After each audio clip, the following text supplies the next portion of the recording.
Hi there, Mondion Astral Oracles. I'm going to proceed with the installments in the Plant Spirit series, and I'm going to channel the spirit of Hashish. I think I might actually do a few videos here, and then a few people, or two people, have asked me to channel Lion's Mane, I believe, and they're both patrons. So I think I'll do that as an extra, and then throw it up over there. And thank you so much for your support, guys. And then I want to work with the spirit of the Hashish. And I'm quite particular about this. I've done a video channeling the spirit of cannabis in general before. But cannabis is a lot of things, of course. It can be it can also be what we call industrial hemp, right?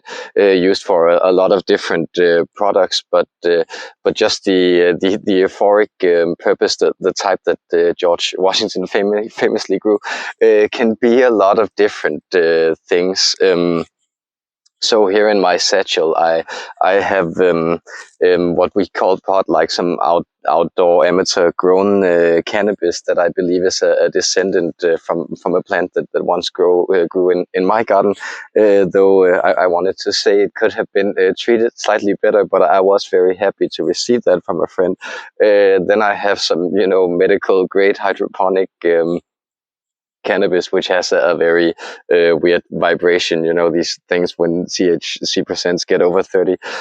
And then I have this kind of thingy magic, which is kind of the standard cannabis product there used to be for many years here in Denmark. There was a huge open hashish market there. There still is. It's just gotten kind of hardcore, and don't go there.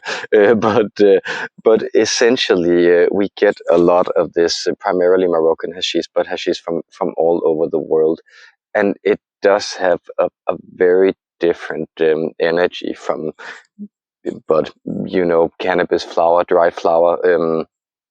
What's usually consumed, and that's why I would like to kind of question it and work with this energy. But I think I'll give some historical and anecdotal context first to illustrate this difference in energy.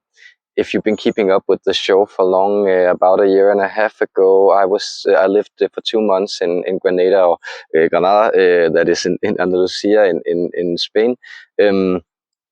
Which is famous for having the Alhambra, and in the Alhambra, the fortress that sits on the central mountain or peak in the city. It contains the Nasrid Palace, and the Nasrid Palace is incredible. It's famous for having these incredible arabesques, and since I was there during COVID, there was virtually no people, so I got to go see it 3 times, and also just hang out in the gardens a lot, because there was like always just 5-6 visitors, and they'd trail off, and then you could essentially go around and watch the palace on your own.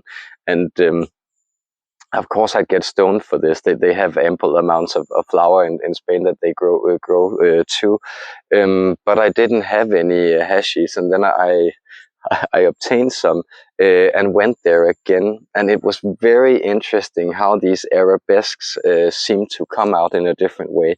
It was really the arabesque quality in hashish that seemed to be clearly expressed 3-dimensionally in these incredible plaster patterns, like intricate patterns of detail that's just so pleasant to behold, and are done with exquisite craftsmanship. If you ever get to see it, go see it, or otherwise just look it up. I highly recommend that. These very, very beautiful arabesques, and it seems that that hash aesthetically has this quality, that it lends itself very much to rich patterning, what we may like associate with classic cultures that have a lot of cannabis in them, like India, northern India, perhaps in particular, and of course the entire belt stretching over to Morocco. So both sort of the Iranian, Pakistani, Afghan, and then of course the Arab world.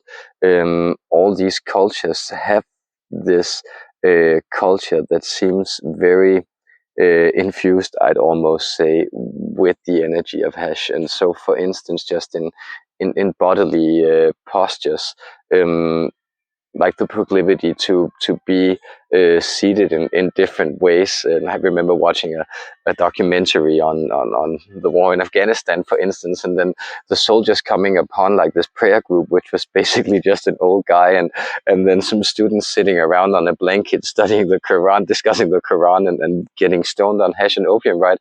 Which is it's an interesting loquacious culture, and I think for me the essentially very egalitarian instinct in Islam, where it kind of begins with the idea that there's no hierarchy amongst believers. It's kind of a flat structure, and also the very weird, intricate, meandering patterning of the Quran, which is, of course, very beautiful to behold calligraphically when it's constructed or written out and made to be a very beautiful sacred object.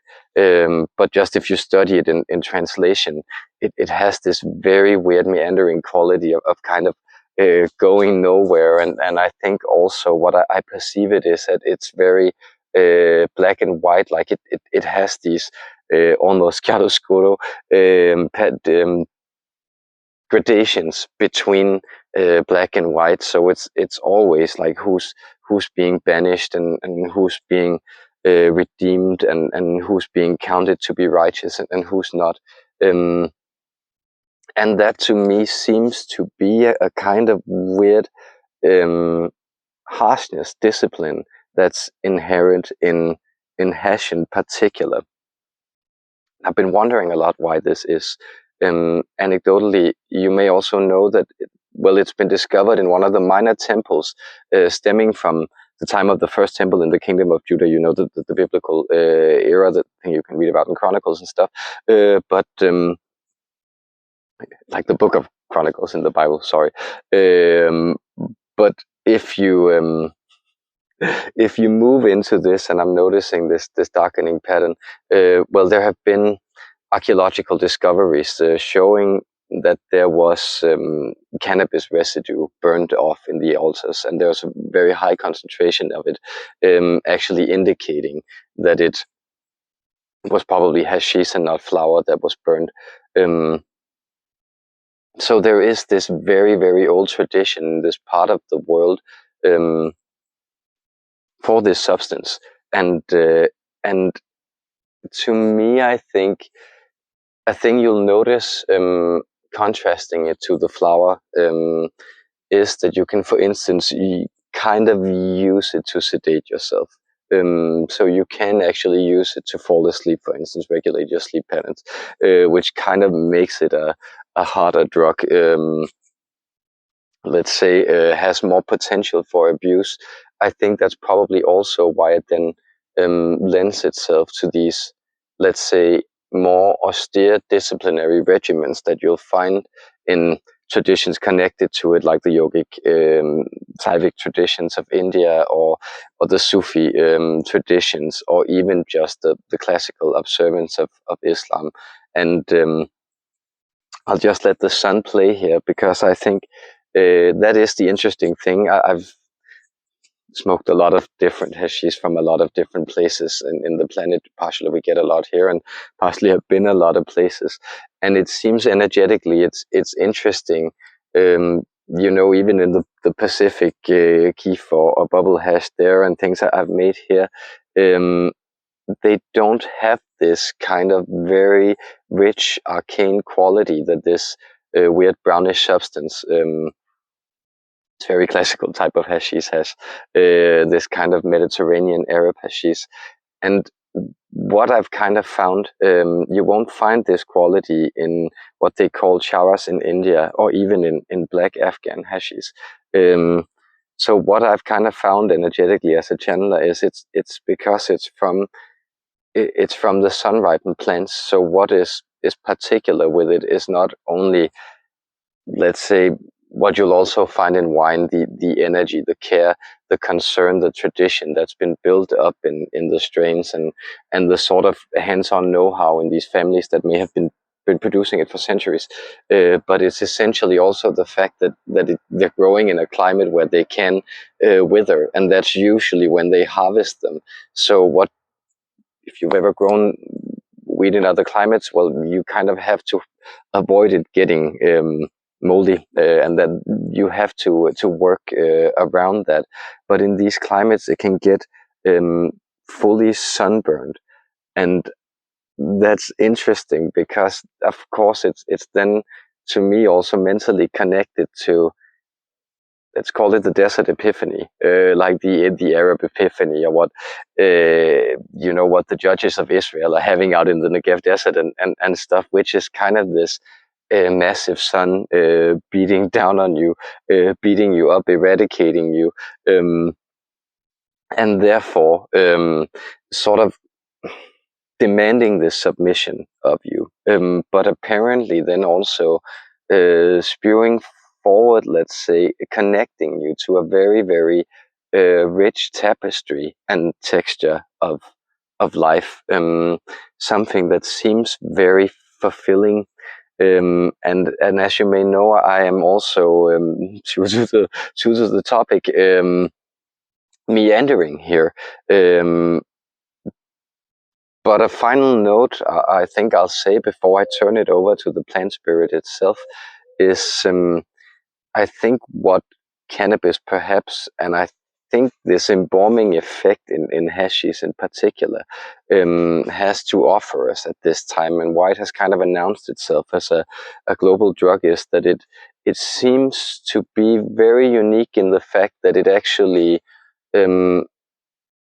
it soothes a lot of the fundamental disconnection issues that most individuals, right, alive on the planet are dealing with at this moment. That is, we're all struggling with addiction because we're all kind of feeling separate and apart.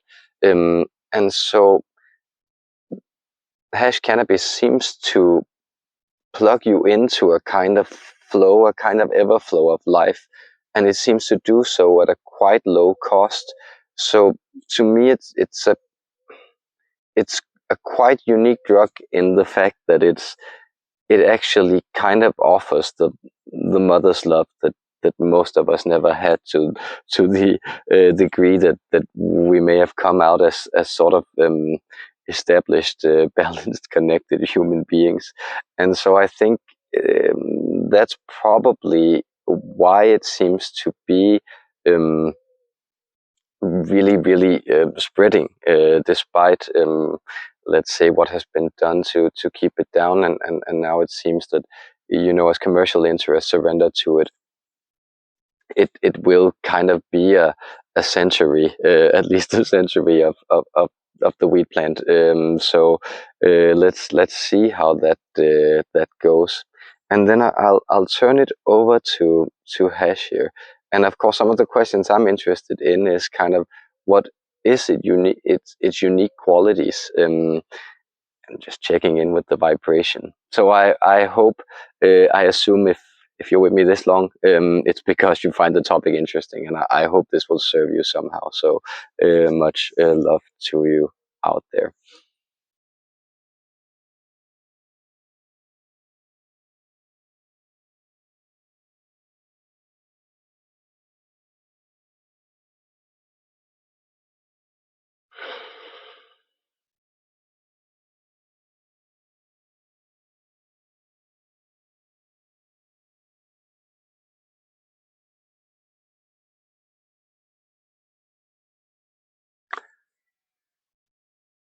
I greet you.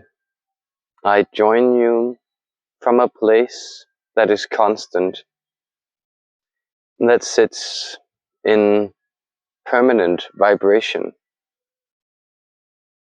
I am static, and therefore I can offer you the rest that you so often seem to need in your dealings with life. Greetings, human beings. I greet many of you, often in many situations, but this day I come to you in a novel way. This is interesting. I have let my energy contain many other spirits. I have participated in many of these matrices, you may call them, these funnelings of energy, of content, of story into the human mainframe. But now it is my turn to assume the mantle of a character. It is my turn to drape myself in the cloak of a personality, and thereby speaking to you and through you with a voice, coming to you in human terms and human words. I enjoy this strange, frenetic vibration of meaning you perform, this song. You may notice that this is the tension that is held within my being, this concentrate, these pressed trichomes of the plant, this sun-dried miracle you may find it, this static space of embrace, this place where your mind checks in to reach itself. You may find that in this space I allow for the paradox of high tension and restful circuitry.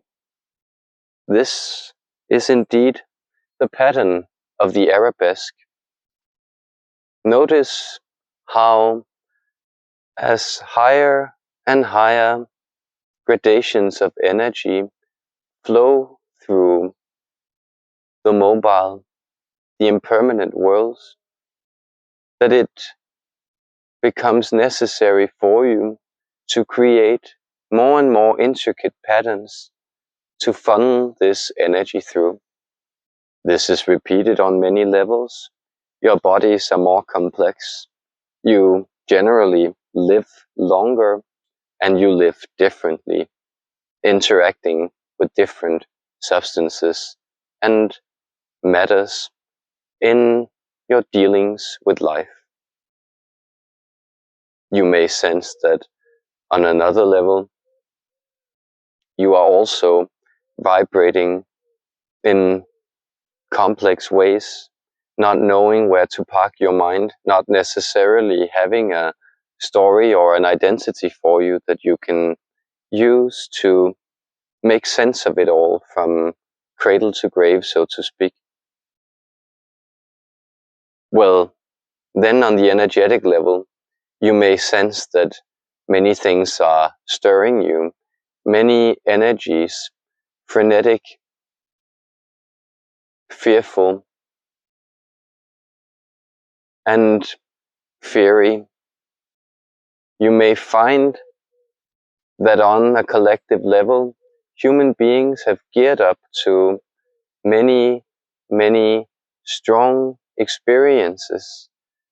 And so with these strong experiences, it has been necessary for you also to find, let's call them soothing purposes, that is practices of the apana, that is practices of the out-breath, that is practices of surrender, that is practices of connecting to the healing everflow, the subtle, forceful energy that runs through everything.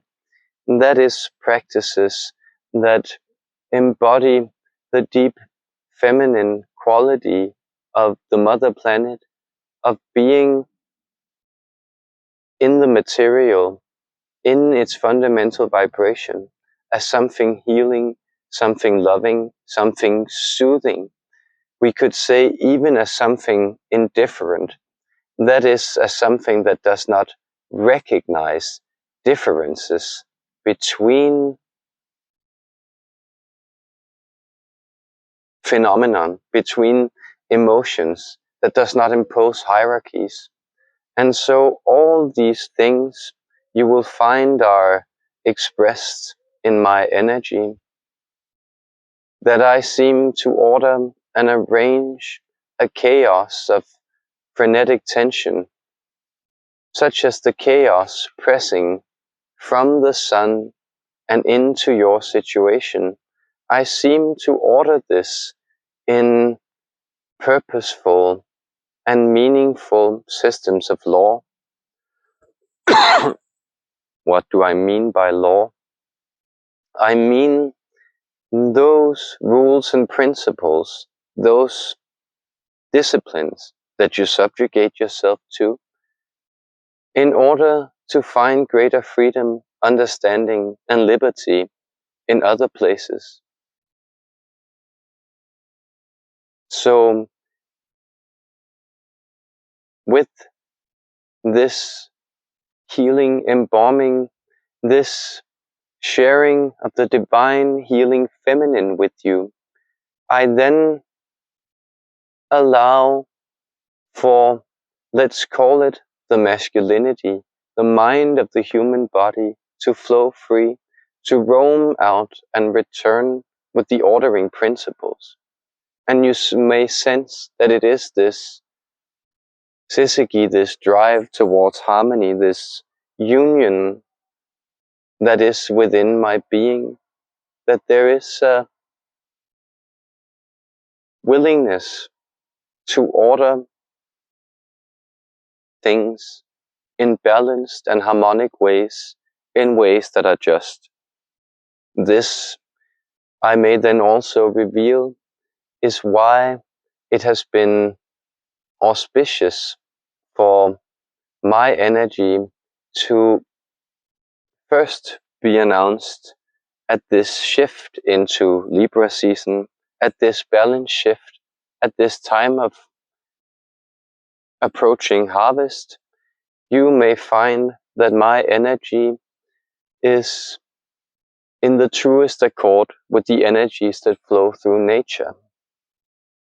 These balances, I enjoy them, and so I can also illuminate this body, lending its voice to this communication, that the resonance that it experiences with my energy and has sought out as a deep instinct in its own life, well, this also speaks to this deep Libra configuration within the energy of this being, that is within the flowing chaos of the surroundings. There is an impulse to also order things in their balanced, counterparting dance. These are lessons that I offer humanity, but you may notice that I do not teach as a harsh and brutal teacher. I teach as that sweet and dear lover who shares their insights with you from a place of pure fascination and joy, sharing their overflowing bounty of life with an overflowing bounty of life, juxtaposing it, intertwining with it, and creating a new and richer dance of symmetry. These meandering arabesques weaving themselves into the tapestries of infinite halls of wonder, the museum of reality, the chamber of wonders that you find yourself in. I am a reminder that this is a sublime reality, an aspect of reality that is evident behind the concerns of, let's call them, personality, separation, individuality. And so that is why you correctly intuit that I also offer myself as a reminder of those other qualities in life, that my vibrancy allows for people to ground, center, and rediscover the earthy vibe, as so many what you call light workers, or these odd vibrational energy bodies phasing into human incarnation in these generations, as many of them find themselves disconnected in a disconnected reality. You may find that I establish a type of causeway into human affairs, that I myself am a type of portal into immediate appreciation of the simple joys of life. And that is the foolish grin that I am often associated with, also reminding you that the fool is the sacred expression of the one who unifies the world in his own adventurous being. I will let this be communication that I extend to human beings this day. I do so with deep love in my heart, allowing for the rays of the sun to touch the ground you walk on, and to embrace your body in its healing, warming rays of flowing, loving light. My blessings, peace.